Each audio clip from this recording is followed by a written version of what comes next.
प्रभु राम देव भगवान अल्लाह खुदा ईश आदि नाम एक ही शक्ति के हैं। वो कैसा है, कहां है, कैसे मिलता है, किसने देखा है?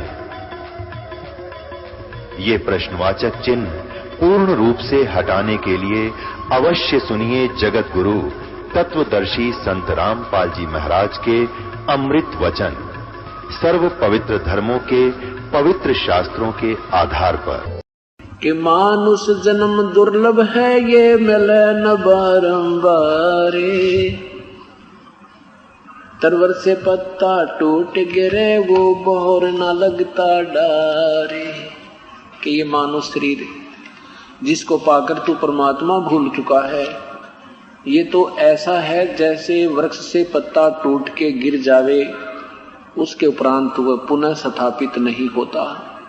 एक बार आपके इस परिवार से संस्कार समाप्त हो गए, आप दोबारा इसी शरीर में, इस परिवार में दोबारा नहीं आ सकते। इसलिए उस परमेश्वर की याद करो, परमात्मा को मत भूलो। परमेश्वर के भूल जाने से जीव बहुत दुखी होता है। क्या क्या बताते हैं? नर सुन रे मूड गंवारा, भाई राम भजन तत्सारा। नर सुन रे मूड गंवारा, ये राम भजन तत्सारा। अरे नादान प्राणी, मनुष्य शरीर पाकर परमात्मा को भूल रहा है। केवल परमात्मा का भजन ही तेरे जीवन का सार है, ये एक निष्कर्ष है। क्या बताते हैं? राम नाम निज सारे है, राम नाम निज मूले। राम नाम सौदा करो, राम नाम ना भूले। खान पान तो को दिया, उदर बीच अनुपाने। तिस समर्थ की बंदगी, अब भूल गया शैताने। कि जिस परमेश्वर ने मां के पेट में भी तेरी परवरिश की, सारी व्यवस्था तेरी कर रखी थी, तेरे आने से पहले भी परमात्मा ने तेरे पूरे जीवन का पूर्व निर्धारित व्यवस्था करके आपको दिया हुआ सारा संस्कार है। यहां आकर के आप परमात्मा को भूलकर स्वयं सियाने बन जाते हो। अपने प्रयत्न से तुम सेठ बनना चाहते हो, और उससे ना बनने के कारण फिर लूट खसोट करते हो, मिलावट करते हो, किसी की आत्मा दुखाते हो, चोरी करते हो। ये मां पाप के भागी बन जाते हो, और संस्कार से ज्यादा आप प्राप्त नहीं कर सकते। मान लीजिए आपने कोई 2 लाख रुपए कमा भी लिए इधर उधर करके, झूठ कपट बोल के, फिर मनमाना 4 लाख का घाटा हो जाए।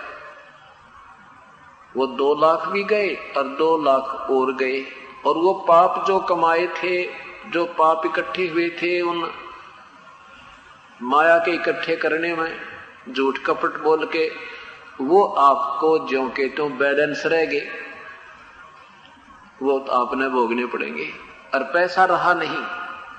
इसलिए क्या बताते हैं?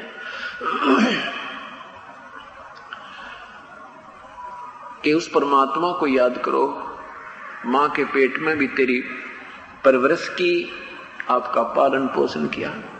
जब बच्चा मां के पेट से बाहर आता है, उसका दांत नहीं होते, उसके साथ साथ मां के सतन में दूध बेच दिया। उससे पहले मां के सतन में दूध नहीं था। और परमात्मा कहते फिर ऐसे समर्थ को, जो तेरी पल पल में ख्यास रखे, तेरे पल पल में सुविधा प्रदान कर रहा है, आने से पहले तेरे ऊपर रहम कर रहा है, उसको तू भूल रहा है। तिस समर्थ की बंदगी क्यों भूल गया शैतान। मूड गंवारा, ये राम भजन तत्सारा। राम भजन बिन बैल बनेगा, सोकर स्वान शरीरम।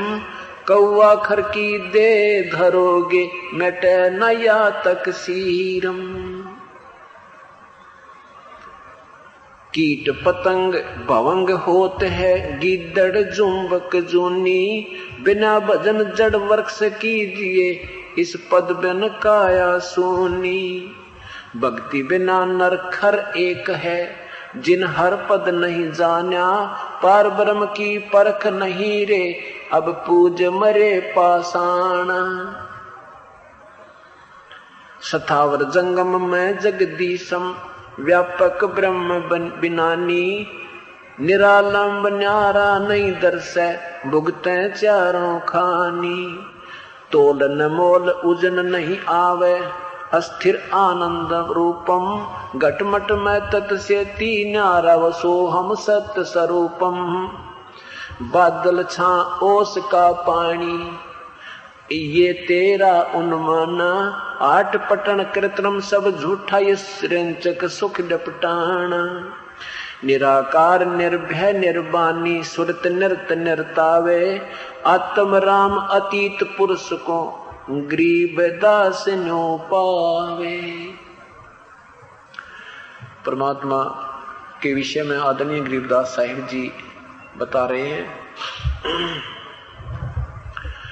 कि यदि परमात्मा की भक्ति नहीं करोगे तो राम भजन बिन बैल बनोगे। शुक्र समान शरीरम, शुक्र कहते हैं सुअर को, सवान कहते हैं कुत्ते को। ये योनियां तुझे भोगनी पड़ेंगी। और फिर क्या बनोगे? कौवा खर की दे धरोगे, मिटे ना ये तकसीरम। कौवा फिर खर गधा बनोगे, ये दुख तुम्हारे समाप्त नहीं होंगे यदि आप परमात्मा की भक्ति विधिवत नहीं करोगे। इसमें बहुत ही गहरा जो है ना ज्ञान दिया है। क्या बताते हैं? भक्ति बिना नरखर एक है, जिन हर पद नहीं जान्या, पूर्ण ब्रह्म की परख नहीं रे, पूज मरे पाषाण। के बिना भक्ति तो भाई आदमी में और गधे में कति कोई अंतर नहीं है। अब पेट के लिए एक मजदूर सुबह से लेकर शाम तक खूब प्रयत्न करता है, पशु से भी ज्यादा कार्य करना पड़ता है। किसान सुबह से लेकर शाम तक बगैर लिमिट, इसका तो कोई लिमिट है कोई ना काम की। सुबह 4 बजे उठ जा, 6 बजे पहुंच जा, शाम में 11 बज जा। और पशु भी हार के बैठ जाता, पर किसान को फिर भी लगा रहना पड़ता है उसकी देखभाल में। फिर दुकानदार है, सुबह जा बैठा 8 बजे, शाम के 8 बजे तक आंख पाड़े देखे जा। यानी एक पेट के लिए हम कितनी मेहनत करते हैं। मंडी में पल्लेदार होता है, सारा दिन मनमाना 100 क्विंटल वजन इधर से उधर पटक देता है। परमात्मा कहते हैं भक्ति नहीं करोगे तो मनुष्य में और गधे में कोई अंतर नहीं। जितने भी हम ज्यादा रिस्पॉन्सिबिलिटी आती है, ज्यादा जिम्मेवारियां आती हैं, उतना ही बर्डन दिमाग पर, उसके अधिकारी पर बढ़ता चला जाता है। परमात्मा बताते हैं अगम निगम को खोज ले भाई, बुद्धि विवेक विचारे, उदय अस्त का राज मिले है तो बिन नाम बेगारे। बेगार किसे कहते हैं? बेगार कहते हैं ये प्राइवेट व्हीकल को, और कई बार सरकार ले जाती है। अब तो इनको तेल त्याल दे दे हैं, गाड़ी भी दे देते हैं, दिन की जिसी इनकी सिलेक्ट करते हैं। पहले पुराने समय में क्या करते थे, ये जैसे 3 व्हीलर होए, 4 व्हीलर होए, कोई जीप जाप थी, इनको पुलिस वाले पकड़ ले जाया करते। साधन थे को नहीं, इनको फिर गांव में कोई चोर चार को पकड़ने के लिए, रेड डालने के लिए सुबह ले जाते, 4 बजे बुला लेते और शाम को 10 बजे छोड़ते। और वो तेल भी खुद डलाया करता। उस दिन की दिहाड़ी भी गई और 1 मिनट डटे नहीं, भागा भागी रहा करती सुबह तो लेकर शाम तक। तो वो अगले दिन आपस में चर्चा करते थे कि कल ना आया भाई, कहाँ चला गया था। दूसरे उसके साथी 3 व्हीलर वाले कहा करते, वो कहता भाई कल बेगार में फंस गया था, सुबह ले गए भाई 4 बजे, शाम ने 10 बजे 11 बजे छोड़ा, खान पीन भी ना पाया, पैसे भी 200 रुपये दोहरे लागे, अपने पास से ही खर्च करने पड़े, इनकम कुछ नहीं हुई, प्रयत्न मेहनत परिश्रम और दिनों से ज्यादा हो गया, तो उसको बेगार कहा करते हैं। तो यहां परमात्मा हमें उससे तुलना करते हैं कि अगम निगम को खोज ले और बुद्धि विवेक विचार जरा सा सोच विचार कर ले। आप सोचने का समय को नहीं, हमें माया लुटन की चिंता ज्यादा बनी हुई है, कार कोठी बनाने में ज्यादा ध्यान रखा, फैक्ट्री फुकटी लाने में लगे रहते हैं, हम सोचते नहीं, और सोचने का समय मिलता सत्संग में, और सत्संग प्राणी को कलयुग में मिल नहीं रहा। अब कारण क्या है कि जो संतों के आप सत्संग सुनने जाते थे वो तो वह मीठी गोली दिया करते, 2 कथा इधर की सुना दी, उनका सिर ना पैर, श्रद्धालु भी संत का सत्संग सुनाए, अच्छा कर्म बन गया। सत्संग उसी को कहते जिसमें निर्णय दिया जाता है, जिसमें शास्त्र आधार रखे जाते हैं, उसको सत्संग, सत्य के साथ साथ रहना, सत्य का आधार बनाकर चलना। तो अभी तक हमें सत्संग ही नहीं मिला था, और सत्संग में आने से ये विवेक होता है कि सचमुच ये क्या कहानी है, ये क्या जीवन है। आज हम खरबपति हैं, कल मृत्यु हो जाए फिर गदापति, कुछ भी कोई नहीं पल्ला हमारे, कल मृत्यु होते पशु बन जाएंगे। ये सारा जोड़ा जाड़ा जो सारे जीवन का प्रयत्न था वो सारा का यही रह गया, और मिलना मिलाना था वो भी आप ही का पूर्व जन्म का संस्कार था, उससे कम बत्ती नहीं हो सकता। तो यहां परमात्मा याद दिलाते हैं कि मान लीजिए तुझे सारी पृथ्वी का राजा भी बना दे, पूरी पृथ्वी के राजा को और ज्यादा चिंता बन जाती है, और ज्यादा सारा दिन भागो भाग रहती है, और अंत में शरीर छोड़ जाता है, ये पृथ्वी भी यहीं रह जाती है, और सारा जीवन वो भागा दौड़ी का, वो मजदूरी जो प्रयत्न करके गया वो भी व्यर्थ जाती है, क्योंकि परमात्मा के नाम में वो समय लगाया को नहीं। इस प्रकार कहते हैं अगम निगम को खोज ले, बुद्धि विवेक विचार, उदय अस्त का राज मिले तो बिन नाम बेगार। बेगार यानी व्यर्थ, परिश्रम कर लिया, आउटपुट कुछ नहीं बनी। तो इसलिए परमात्मा याद दिलाते हैं कि भक्ति बिना नरखर एक है, जिन हर पद नहीं जाना। हर पद माने पूर्ण परमात्मा की विधिवत साधना। पद के संत भाषा में 2 अर्थ होते हैं। एक तो पद होता है जैसे परमात्मा की सतिथि समझना, हर पद नहीं जाना, जैसे 3 लोक के राम हैं, ब्रह्मा विष्णु महेश, इनका यही पद है, ये इसी पद इसी कैटेगरी के राम हैं। जैसे आपने अभी राम नाम सुना है कि नर सुन रे मूड गंवारा, राम भजन तत्सारा। अब जैसे हम राम नाम लेते हैं तो राम नाम सुनते ही हमारी बुद्धि की सुई श्री रामचंद्र जी पर पहुंच जाती है, जो श्री राजा दशरथ के पुत्र थे। क्योंकि हमें दंत कथाओं के आधार पर इन्हीं को सुप्रीम पावर बताया गया, यही पूर्ण परमात्मा बताए गए। तो परमात्मा कहते हैं पहले तो तुम राम की इन कैटेगरीज को समझो, राम पद को समझो, जिन हर पद नहीं जाना, जिन्होंने परमात्मा की सतिथि का ज्ञान नहीं हुआ, वो भक्ति करते हैं तो भी विफल रह जाते हैं। 3 लोक के राम हैं, ब्रह्मा विष्णु महेश, एक एक विभाग के मंत्री हैं। एक ब्रह्मांड में इन तीनों भगवानों की एक एक विभाग की ही महिमा है, इनके ऊपर इनकी हुकूमत है, प्रभुता है।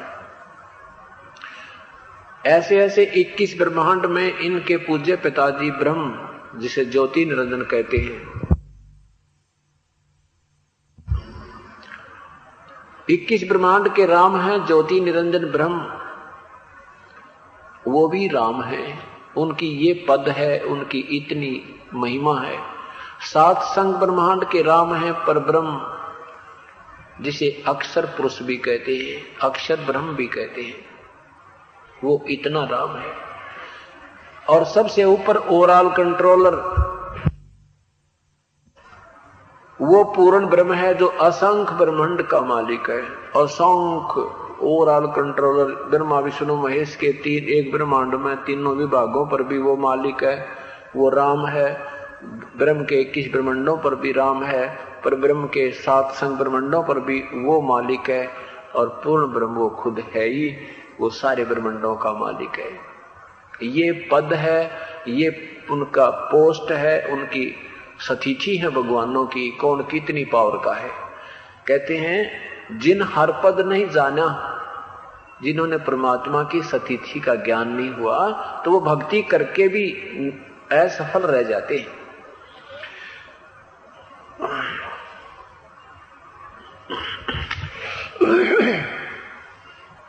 बिना नरखर एक है जिन हर पद नहीं जान्या, पूर्ण ब्रह्म की परख नहीं रे पूज मरे पाषाण। पूर्ण परमात्मा की पहचान हुई नहीं और पत्थर पूज कर मर गए।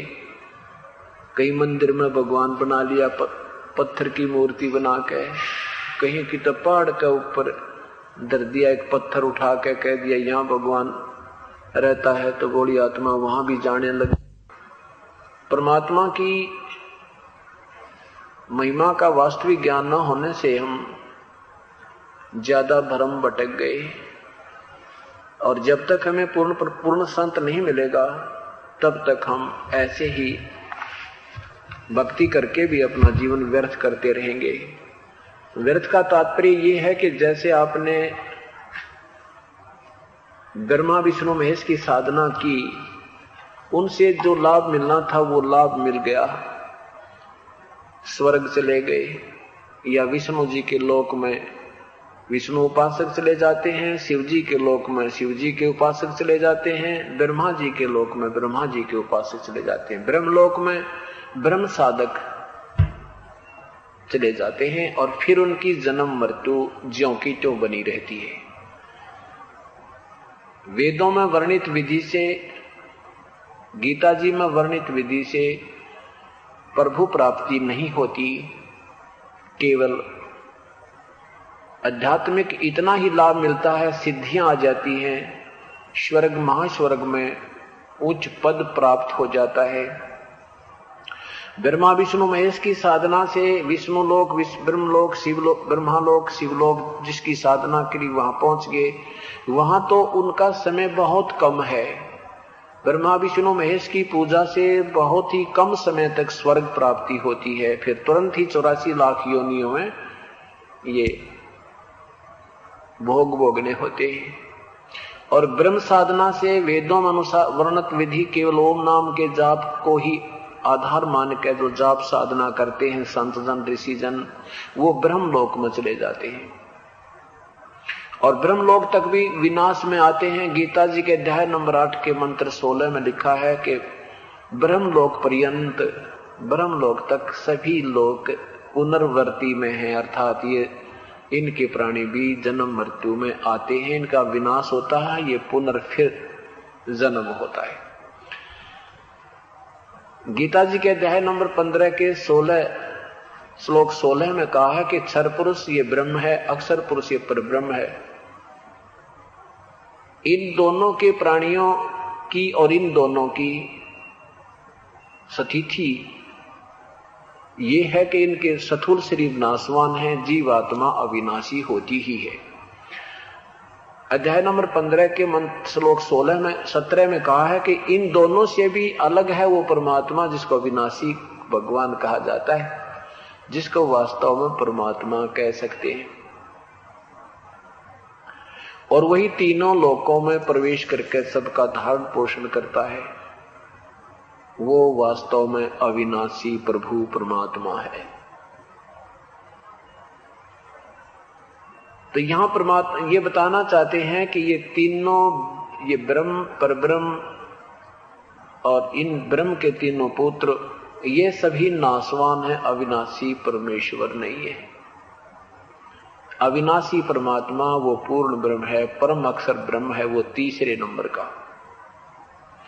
वही परब्रह्म ही, वो पूर्ण ब्रह्म ही ऊपर तीन अन्य लोकों में भी स्वयं ही विराजमान है अपने अन्य रूप बनाकर।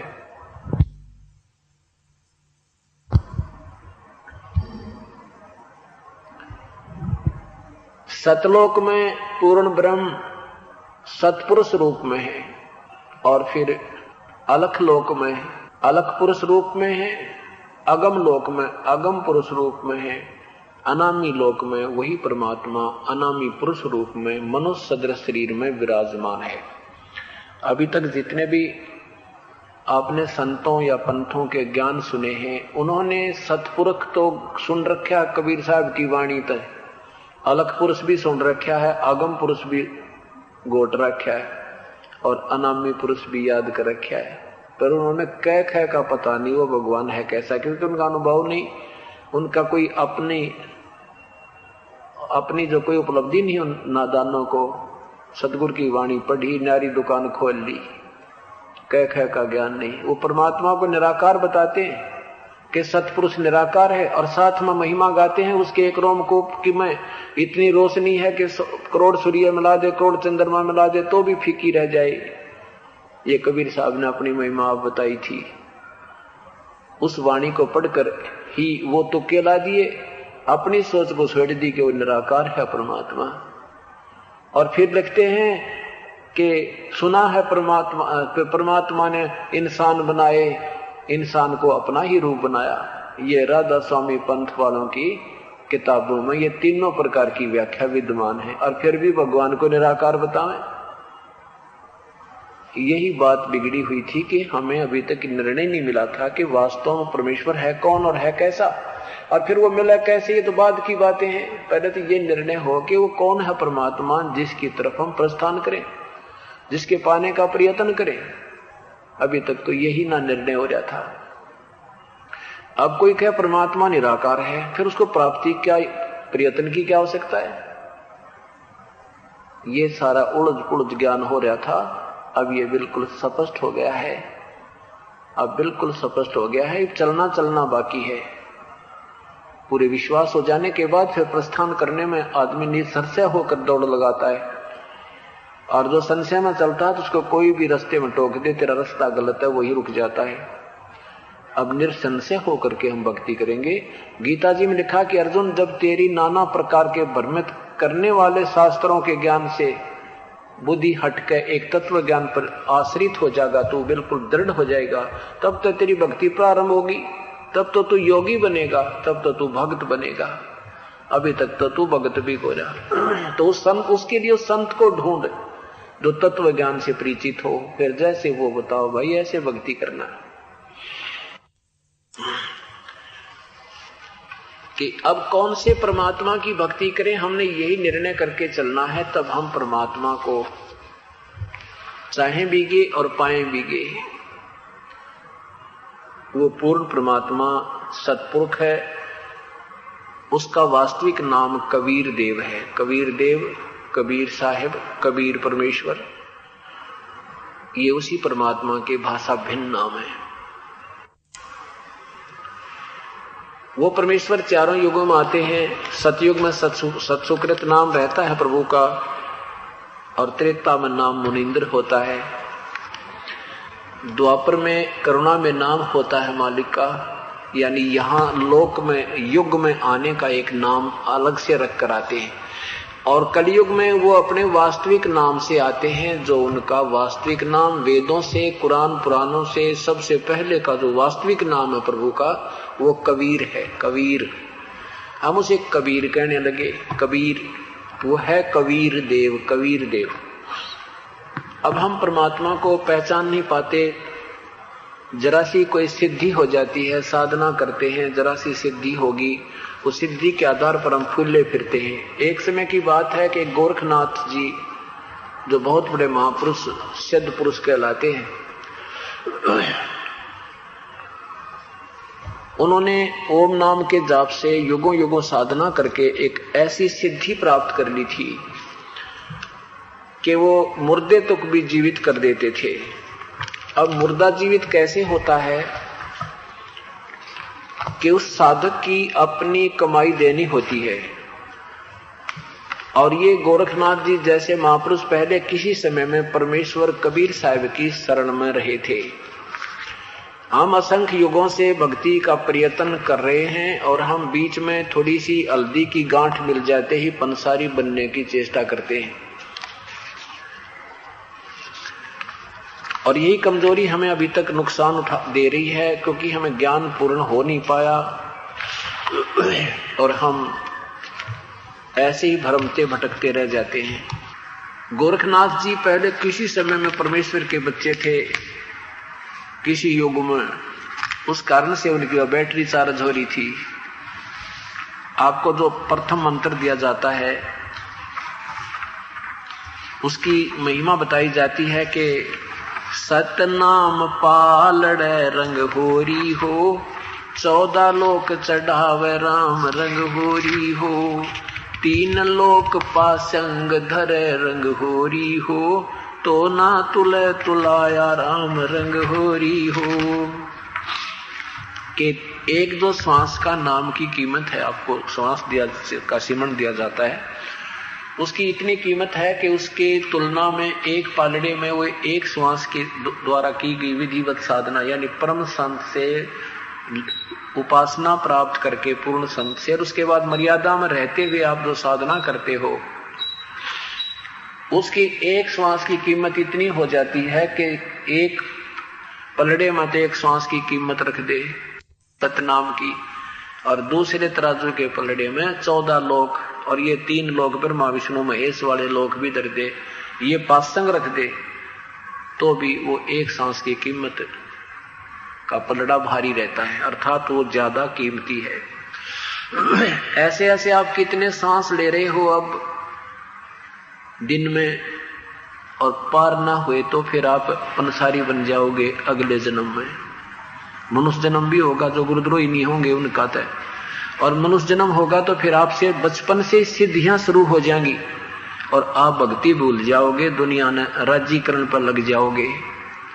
ये देखा है कि गांव में एक बाबा जी रहता था, बचपन में उसने ऐसा चमत्कार कर दिया, छोटा सा बालक था उसने ऐसा कर दिया, फिर वो बड़ा होकर के उसका मंदिर बना दिया, मृत्यु होगी, उसके बाद कई पीढ़ी तक उसकी पूजा में लगे रहे और वो अपनी कमाई बर्बाद करके नादान चला गया, प्रभुता का पात्र। ऐसे ही ये गोरखनाथ जी परमेश्वर की पुण्य आत्मा थी, पहले के जन्म की, किसी जन्म की, और खूब डट कर भक्ति करके पार हुआ नहीं, बीच में कोई न कोई बाधा काल अड़ा ही देता है, इस जीव ने पार होने नहीं देता। अब ये सावधानी आपको इसलिए करवाई जा रही है कि बीमार मत खाना, ये पहले गलती बहुत हो चुकी अपने से, जिनका अभी तक खामियां न भोग रहे हैं। अब आपको सब फाउल पॉइंट बताए जाते हैं, इन तरीके से भक्ति आपका की बर्बाद होती है। इस तरह इसको बचाया जा सकता है। जो दास के वचनों को सही मान जाएंगे उनका बेड़ा पार है। जहां हम जाएंगे सतलोक में, वहां वास्तव में रहने का स्थान है, वो खाली जगह नहीं है, वहां केवल निराकार नहीं है, ये वास्तव में रहने का स्थान ही सतलोक है। ये तो हम गलत जगह कैद में डाल दिए, यहाँ पर अस्थाई ये कैद में दे दिया हमारे को, यहाँ पर ये एक पुनिशमेंट है अपने को। यहाँ देख रहे हैं हमने मकान बना लिया तो ओड़े सिर ना फोड़ेंगे, सर्दी ना सतावेगी, धूप तो बच जाएंगे, नहीं तो सारी ही आपत्तियां ऊपर ही गिर रही हैं। जो दूसरे प्राणी देख रहे हो आप, पशु हैं, पक्षी हैं, उनके बच्चे सर्दी में मर रहे हैं, खप रहे हैं, धूप में तड़प रहे हैं, प्यास पानी मिले ना मिले, मच्छर काटे। तो ऐसे यहाँ हम पुनिशमेंट मिली हुई है। अपने को भी यहाँ क्या सुख है मनुष्य जीवन में, कोई सुखी नहीं है। बेशक चाहे ऊपर ले मनते ठीक ठाक कहता ही रहे, पर सुखी कोई नहीं है। हम सतलोक में रहेंगे, वहां उस परमात्मा के क्षेत्र में, इसीलिए ये 4 स्थान बनाए हैं। यदि आपने सतलोक में सह शरीर है, पूरा परिवार होगा आपका, आपके शब्द से उत्पत्ति होगी, और वहां इतना आनंद होगा, सारे ही ठाठ हैं, खान पीन के, भगवान के वहां पर जो फल फ्रूट तेजपुंज के बने हुए, तेजपुंज के वृक्ष हैं, तेजपुंज का पानी जल है, अमृत है, और तेजपुंज के वहां पर खीर यानी दूध के बहुत बड़े बड़े सरोवर बने हैं। यहाँ काल ने नकल की हुई है। यहाँ भी एक क्षीर समुद्र है, एक दूध का समुद्र है काल के लोक में भी, उसकी डुप्लीकेट को बनाया हुआ है, और इसके और वहां के तत्वों में बहुत अंतर है। इसलिए वहां जाने के बाद फिर अपनी कभी मृत्यु नहीं होगी, कभी मृत्यु नहीं होगी, कभी वहां फिर वृद्ध अवस्था नहीं आती, युवा शरीर ही बना रहता है, और वहां कोई गर्मी और सर्दी नहीं, किसी प्रकार की कोई आपत्ति नहीं, ना कोई काम। अब देखो हर इंसान चाहता है मैं कम काम करूं, सुविधा गणी हो जाए। काम तो हम मजबूरी में करते हैं, अगर बिना किए काम हमारा बात बन जाओ तो कोई कार्य नहीं करे। तो हम यहाँ क्यों ऐसा कर रखे, जैसे रिमोट लगवा रहे हैं, बैठे बैठे टीवी भी चल पड़े, वीसीआर भी चल पड़े, और बैठे बैठे दरवाजे भी खुल जाए, हो सके है बिजली भी ऑन ऑफ होने लग जाए लोटे लोटे। तो कहने का भाव ये ऐसा क्यों सोच रहे हैं, हम ऐसे लोक में रहा करते जहां पर हमने कति प्रयत्न नहीं करना पड़ता था, हमारा तेज पुंज का नूरी शरीर था। वहां पर एक मनुष्य, एक प्राणी का जो शरीर की शोभा 16 सूर्य जितना तेज है, इतना सुंदर शरीर है। केवल प्रकाश प्रकाश नहीं, जैसे कई कहते हैं ना भाई इस भाई के शरीर में बड़ा नूर है, इस भगत के शरीर में बड़ा नूर है, बड़ी चमक है। ऐसा शरीर तो मनुष्य जैसा ही है, लेकिन उसमें से जो उसका तेज है, उसमें जो एक कांति है, वो 16 सूर्य के प्रकाश तुल्य है। इतना सुंदर शरीर प्राणी को वहां मिलेगा। तो यहां मैं जो बता रहा था आपको कि एक श्वास की कीमत इतनी है, और उस जैसे एक मुर्दा जिंदा कर दिया गोरखनाथ जी ने या किसी ने, तो गोरखनाथ जी के उतने श्वासों की, जैसे एक मनुष्य वो 20 साल रहा, 10 वर्ष रहा जिंदा होया हुआ, उसने जितना उसको श्वास मिलने थे वो गोरखनाथ जी की पूंजी जो मनुष्य शरीर उसको आगे प्राप्त होना था वह डिडक्ट होगी, वहां से निकाल कर उसको दे दी अपनी कमाई का। तो इसलिए आधुनिक परमात्मा कबीर परमेश्वर कहते हैं कि मुर्दे कहाँ जीवा होता तो भी मुर्दा माही। गोरखनाथ को कहते हैं कि गोरखनाथ जी तू कहाँ मुर्दे जिंदा करके प्रसन्न हो रहा है, तो भी मुर्दा होगा एक दिन, तेरी पूंजी अक्षीण हो जाएगी। एक समय गोरखनाथ जी आ गए बनारस में। अब ये मन में काफी शंकाएं पैदा कर देते हैं ये जो ज्ञानहीन संतों के शिष्य हैं, और जो केवल वर्तमान में यही देखते हैं कि समकालीन था या नहीं था। आध्यात्मिक मार्ग बहुत ही गहरा है, इसको समझने के लिए तत्व ज्ञान की आवश्यकता होती है। तत्व ज्ञान अभी तक इन संतों ऋषियों के पास वर्तमान में रहा नहीं, इसलिए हम हीट एंड ट्रायल मेथड पर ही संबंधित होगे, आश्रित होगे। आंखें देख लें और हमारी मिलती जुलती बुद्धि काम कर रही है, वहीं तक स्टोरी ठीक है तो मान लेंगे, उससे अलग चलती है तो हम कहेंगे नहीं ऐसा हो ही नहीं सकता। परमात्मा के मार्ग में इम्पॉसिबल शब्द वर्ड नहीं होता, परमात्मा की महिमा में इम्पॉसिबल वर्ड नहीं होता, असंभव शब्द नहीं होता। ऐसा नहीं हो सकता, वैसा नहीं हो सकता, तो हमारी बुद्धि की कमजोरी और ज्ञानहीनता का प्रमाण है। जैसे मौला थल से जल करे और फिर थल कर देते, साहेब तेरी साहेबी मैं श्याम कहूं के श्वेत। कि वो परमेश्वर एक सेकंड में और सारी पृथ्वी का जल जल बना दे कति, और दूसरी सेकंड में ज्यों कहे त्यों बैठा दे, जो जहां से जैसे थे आपको पता भी ना चला, मरे थे जीवे हैं कैसे ही थे, ऐसे ही लगे जैसे स्वप्न में उठे हैं, और जो कहे तो आप अपने घर में जहां यहाँ बैठे हो तो यहीं बैठे दिखा दे। तो उस परमेश्वर की महिमा से हम परिचित हो जाएंगे, तब बात बनेगी। कैसे? एक समय की बात है, एक संत साधु, एक भक्त की झोंपड़ी, उसका घर एक पहाड़ पर था और वो भक्त बहुत अच्छा था, कबीर परमेश्वर का साधक था, पूर्ण ब्रह्म का साधक था।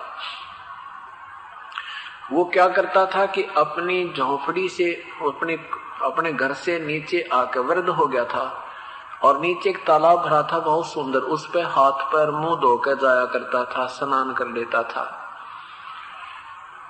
अब वो काफी बीमार हो गया, उठा नहीं जा रहा था। अब उसने सोचा कि हे भगवान, आज तो मैं हाथ नहीं धो सकता, मुख भी नहीं धो सकता और स्नान भी नहीं कर सकता। इतनी तड़फ बन गई कि अब क्या होगा, मैं कैसे जाऊंगा। बुखार मुझे बन गया है, शरीर बिल्कुल कमजोर हो गया है, नीचे तक मैं जा नहीं सकता, क्या होगा मेरे साथ। ऐसी पुकार करके और जरा सा आत्मा से पुकार की थी, हे प्रभु अब क्या होगा मेरा। कहते इतने में इतनी जोर की बारिश हुई, इतनी जोर की बारिश हुई कि वर्षा होकर के वो तालाब, वो छोटा सा तालाब था, वो भर के और सारा कहते पूरी पृथ्वी पानी से, पूरी पृथ्वी में पानी कई सैकड़ों फुट इकट्ठा हो गया और उस भगत की उस कुटिया के बिल्कुल पास पहुंचा दिया भगवान ने। और जब उसने मुंह धोया, पानी पिया और फिर धीरे धीरे वापस कर दिया। कहते 2 मिनट के बाद फिर न्यों की सृष्टि, पूरी सृष्टि खत्म कर दी, पूरी पृथ्वी के इंसान खत्म कर दिए और दूसरी मिनट के बाद जो के तो जैसे थे रख दिए। किसी को ये भी नहीं पता तुम मर गए जीवो। तो ये जो कथाएं हैं ये परमात्मा के उच्च लेवल की बातें, हमारी बुद्धि से बाहर की बातें। प्रभु जो चाहे सो कर सकता है। 1 सेकंड में सारे ब्रह्मांडों को छू मंत्र कर दे और दूसरी सेकंड में ज्यों के नो दर दे। इसको समर्थ परमात्मा कहते हैं। तो परमात्मा की महिमा को सुनते समय मन में अविश्वास और मन गढ़ंत कहानियों की तरफ ध्यान नहीं जाना चाहिए।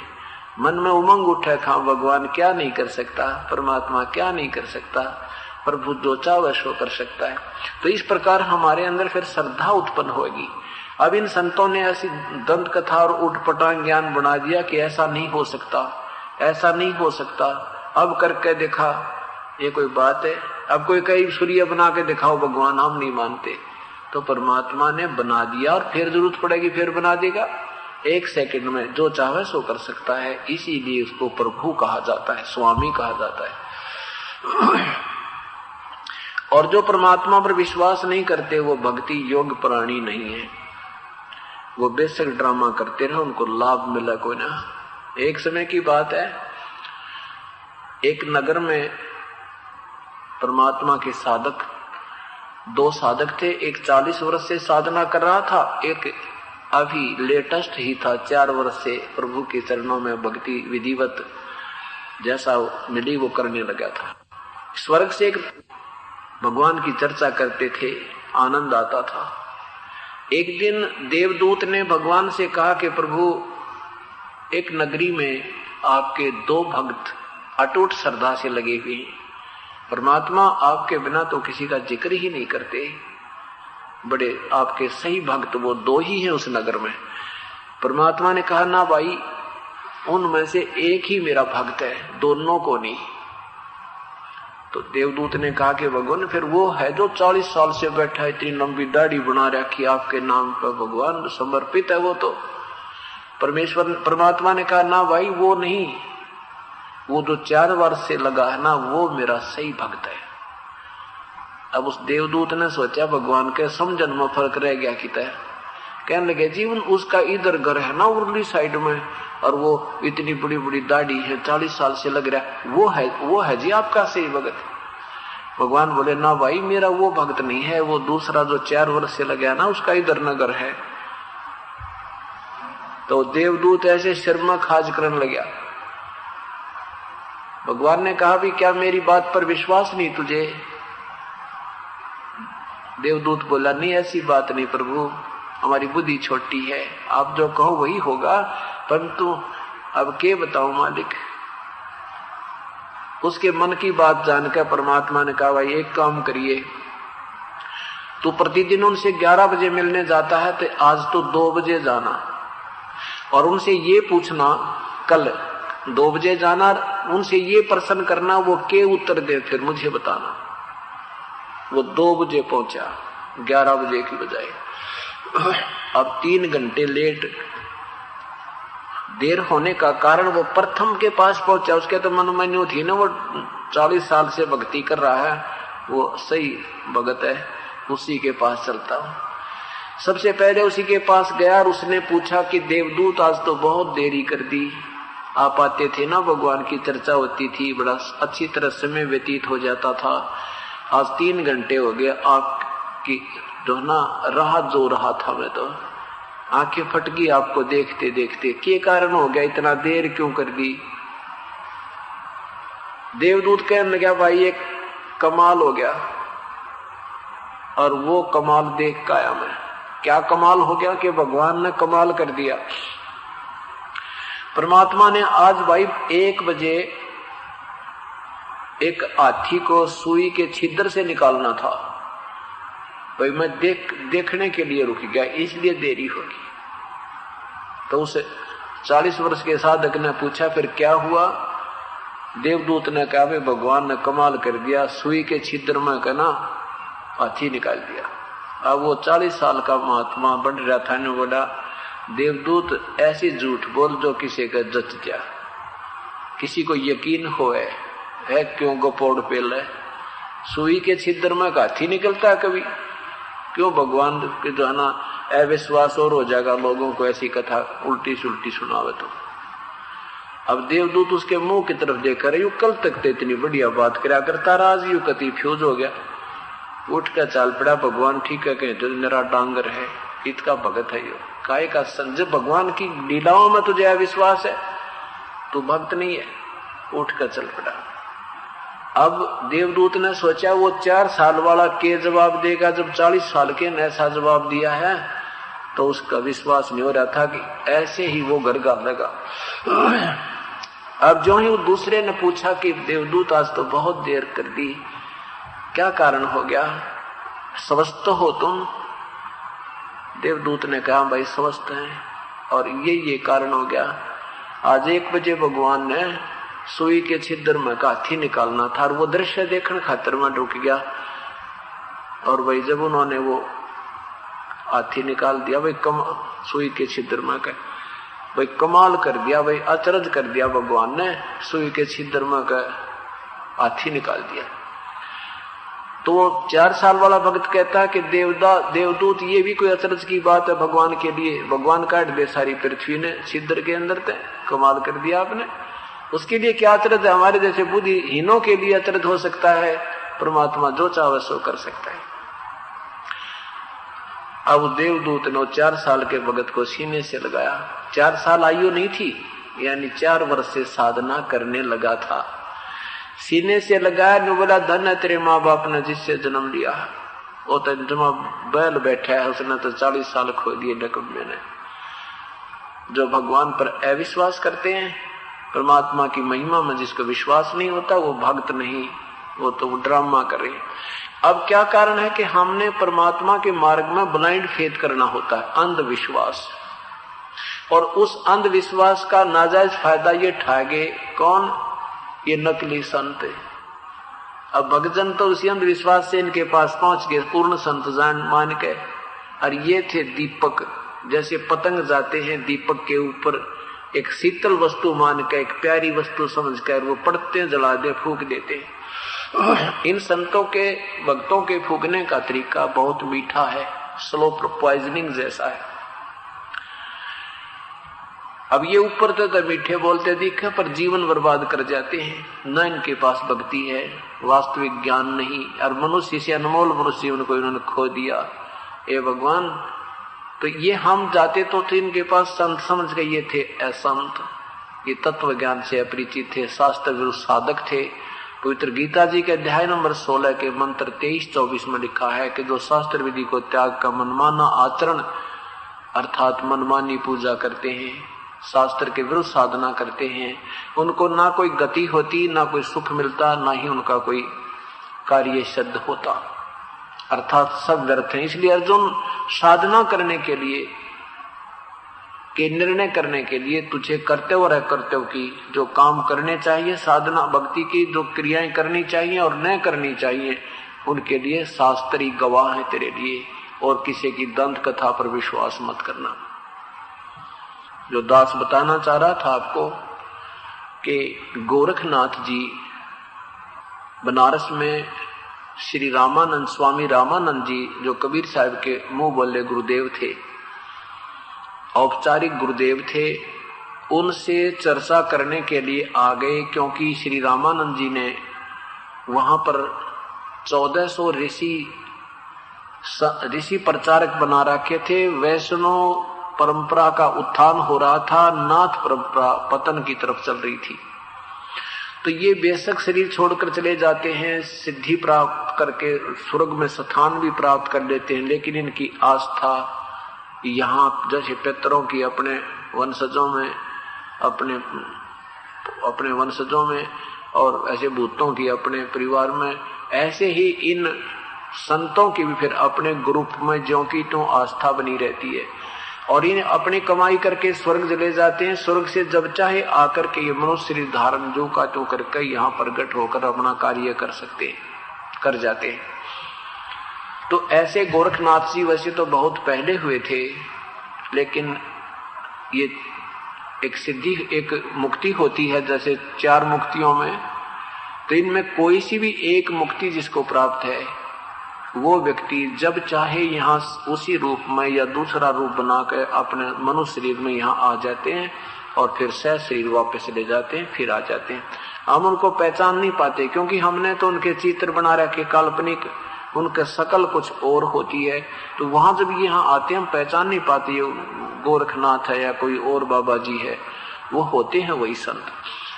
जैसे हम कथाएं सुना करते कि एक समागम हो रहा था, वहां पर गोपी चंद भर्तरी आगे, गुरुजी ने थोड़ी देर के बाद बताया कि ये तो यहाँ 2 बैठे थे। बताऊं कौन थे? ये गोपी चंद भर्तरी थे। जाकर देखा ना पाए। तो ऐसे ये जब चाहे आ सकते हैं, जब चाहे अपने लोक में जा सकते हैं। जैसे सुखदेव ऋषि को स्वर्ग से बुलाया गया था राजा परीक्षित को उपदेश और कथा सुनाने के लिए, ऐसे ही सुखदेव ऋषि आए थे चरणदास जी को नाम देने के लिए। चरण सिंह ये नहीं जो व्यास वाले नहीं, एक वैष्णव परंपरा के महात्मा दिल्ली में चरणदास हुए हैं, उनको भी सुखदेव ऋषि ने आकर के उपदेश दिया था और वो अपनी वैष्णव परंपरा चलाई थी। उसी वैष्णव परंपरा में आगे चल के नित्यानंद जी गुमानी दास वैष्णव के शिष्य हुए थे। तो ये कथाएं हैं, ये इतिहास है इस अध्यात्म का। इससे परिचित होकर ही हम भक्ति करेंगे। भक्ति करना और ये कह देना राम नाम जप लो भाई, मैं नाम दे दूंगा तुम भज लो, ये तो 2 अक्षर की बात है। लेकिन उस नाम पर डटे रहना, उसको उसके से डगमग ना होने के लिए ये सब ज्ञान सुनाया जाता है। ये एक दौड़ बनाई जाती है, एक बाढ़ बनाई जाती है इस भक्ति रूपी खेती को सुरक्षित रखने के लिए। तो गोरखनाथ जी ने आकर के अपनी नाथ परंपरा को बढ़ावा देने के लिए रामानंद जी को ललकारा, स्वामी रामानंद जी को ललकारा और कहा कि मेरे साथ गोष्ठी कर, क्योंकि परमात्मा के ज्ञान से आम व्यक्ति से अधिक गोरखनाथ बहुत ज्यादा परिचित थे और उनको अपने ज्ञान का अभिमान था और साथ में फिर सिद्धि थी। और वो दोनों अभिमान गोरखनाथ में प्रवेश थे और यही जीव के नुकसान का मूल कारण होता है। भक्ति का सबसे बड़ा दुश्मन अहम है जीव का, किसी प्रकार का भी हो जाइए, किसी प्रकार का, उसी दिन आपकी भक्ति अक्षीण होने लग जाएगी। तो क्या हुआ कि गोरखनाथ जी ने कहा कि मेरे साथ रामानंद चर्चा करे और जो हार गया गोष्ठी में शास्त्रार्थ में वो जीतने वाले का शिष्य होगा तथा सारे उसके शिष्य भी उसी परंपरा में लीन कर दिए जाएंगे, उनको डिजोल्व कर दिया जाएगा। अब रामानंद जी को पता था कि ज्ञान तो चलो हम भी कहेंगे गोरखनाथ, ज्ञान में तो हम नहीं जाने देंगे गोरखनाथ को, परंतु उसके पास सिद्धि है और लोग ड्रम में देखकर खुश होते हैं। और शास्त्रार्थ का फैसला कैसे होता था? श्रोतागण सुनते थे, 2 जने बैठ जाते थे, 2 भक्त, 2 संत, 2 ऋषि आपस में चर्चा करते थे और फैसला था उन श्रोताओं के हाथ में। जो ताड़ी जिसकी घड़ी बजा दे वो विजयी हो जाता। और भले ही उनको कुछ पता नहीं ये बोल क्या रहे हैं या कह क्या रहे हैं, कोई ज्यादा संस्कृत बोल देता, वो प्रशंसा का पात्र हो जाता, विजयी हो जाता। ये शास्त्रार्थ ने ईब तक घर गाल रखे थे। आपने सत्यार प्रकाश के विषय में विस्तृत व्याख्या रह कर्म सुनाते रहे हैं। उसमें महर्षि दयानंद जी से प्रश्न करता है, एक प्रश्न करता है कि परमात्मा साकार है कि निराकार। 7वें सुमोल्लास में 154 पृष्ठ पर कहता परमात्मा निराकार है, 155 पर सिद्ध कर रहा है परमात्मा साकार है।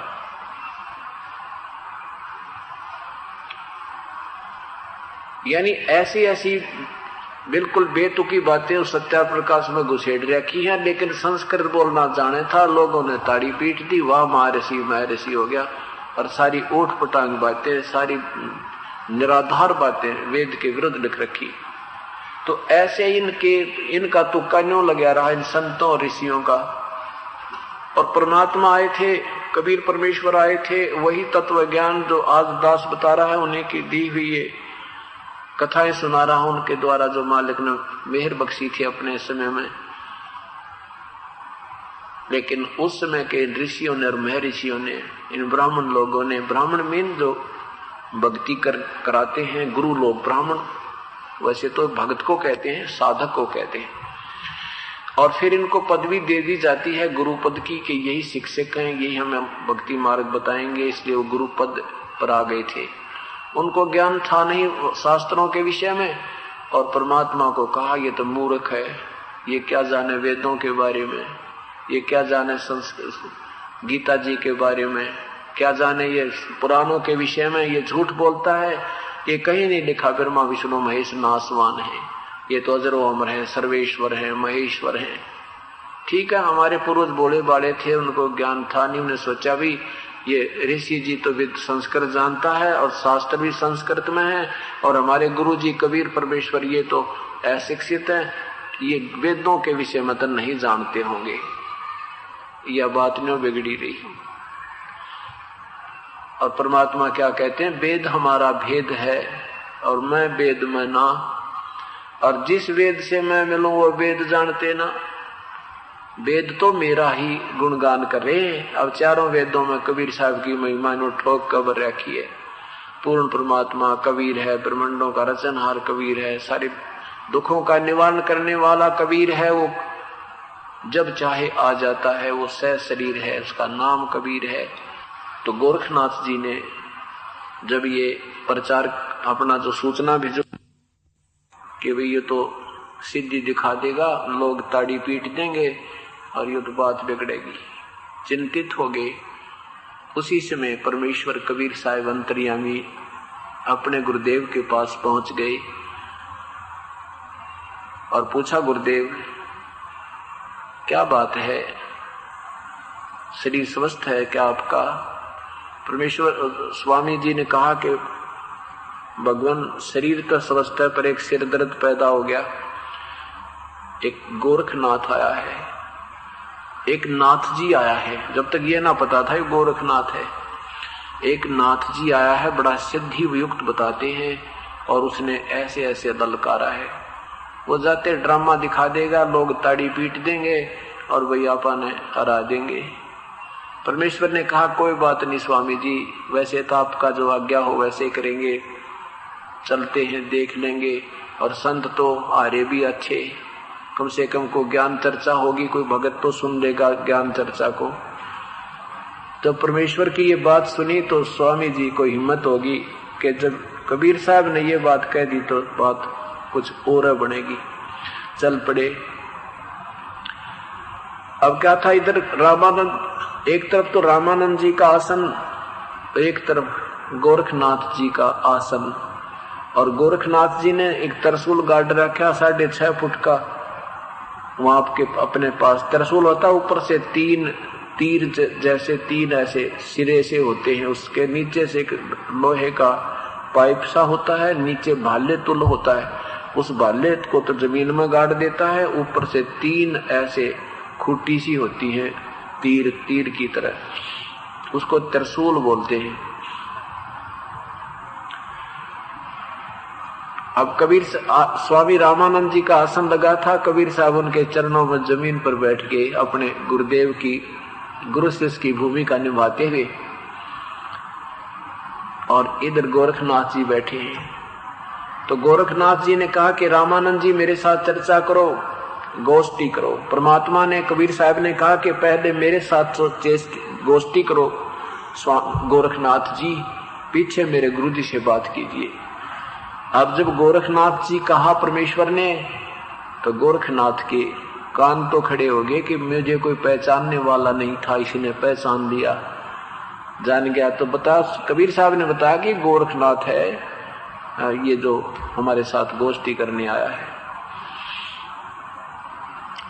तो गोरखनाथ जी ने कहा कि उस दिन कबीर साहब ने क्या काम किया कि जो वैष्णव साधु होते हैं ना, वैष्णव परंपरा के विष्णु जी के उपासक, ये क्या करते हैं, गल में एक माला जिसमें एक ही मन का होता तुलसी का मोटा सा, और एक जनेऊ से में डालकर धागे में डालकर वह कंठी में डाल रखते हैं, और एक माला वैसे डालते हैं, वैसे डालते एक माला 108 मणिया की जाप जूप करण खातर रखा करें। लेकिन वो एक मनिये वाली जो माला है, एक मनके वाली जो कंठी बोला है उसने, वो पहचान है कि वैष्णव साधु है। माथे में तिलक और हाथ में एक लुटिया लोटा करमंडल सा साथ रखे, एक जोड़ी और एक सोटी, एक फावड़ी सी रखा। वो सारा साजबाज लेकर कबीर साहब उस दिन सज धज कर गए थे, पूरे वैष्णव साधु बनकर, वैष्णव साधुओं जैसी संतों जैसी वेशभूषा, पूरा साजबाज बनाकर स्वांग रच कर गए थे। तो गोरखनाथ ने कहा कि कबीर तू कल का बालक, तू कब से योगी हो गया, कब से तू बैरागी बन गया, कब से तू वैष्णव साधु बन गया, और 2 कल का बच्चा, तेरी उम्र क्या है, तो गोष्ठी करेगा गोरखनाथ से। तो परमात्मा कहते हैं कि गोरखनाथ जी, यदि मेरी उम्र पूछता है तो वो बताता हूं कि मैं कब से बैरागी बन गया। कब से बहे बैरागी कबीर जी, कब से भये बैरागी। रामानंद गोरखनाथ जी कहते हैं तू कब से बन गया बैरागी। परमात्मा कहते हैं कि मैं बताऊं कब से। नाथ जी कब से भया बैरागी। नाथ जी जब से भया बैरागी, मेरी आद अंत सुध लागी। 2 कार आद का मेला, नहीं गुरु कोई ना था चेला। तब का तो हम योग उपास्या, तब का फिरूं अकेला। कहते हैं मैं उस समय से बैरागी हूं जब ना तो ये पृथ्वी बनी थी, ना कोई ब्रह्मांड रचे थे, एक अनामी लोक था, वहां मैं अकेला रहता था।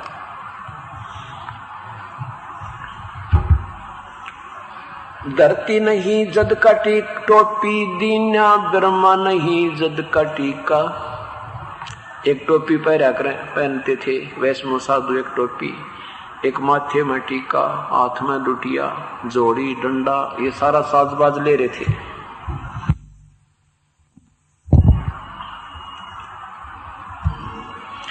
धरती नहीं जद की टोपी, दीना ब्रह्मा नहीं जद का टीका। शिव शंकर से योगी ना थे, तब का झोड़ी सिक्का। द्वापर की हम करी फावड़ी, त्रेता को हम दंडा। सतयुग मेरी फेरे दुआही, कलयुग फेरो नो खंडा। गुरु के वचन साध की संगत, अजरग अमर घर पावे। कह कबीर सुनो हो गोरख, हम सबको तत्व लखावे।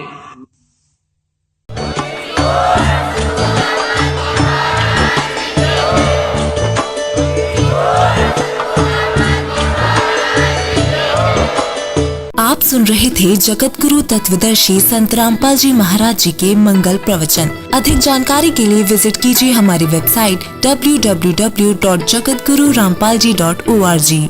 संत रामपाल जी महाराज जी के शुभ आशीर्वाद से पूरे विश्व भर में 500 से भी ज्यादा नाम दीक्षा केंद्र हैं, जिन पर संत रामपाल जी महाराज जी द्वारा ऑनलाइन निशुल्क नाम दीक्षा दी जा रही है। अपने नजदीकी नाम दीक्षा केंद्र का पता करने के लिए संपर्क करें 8222880541।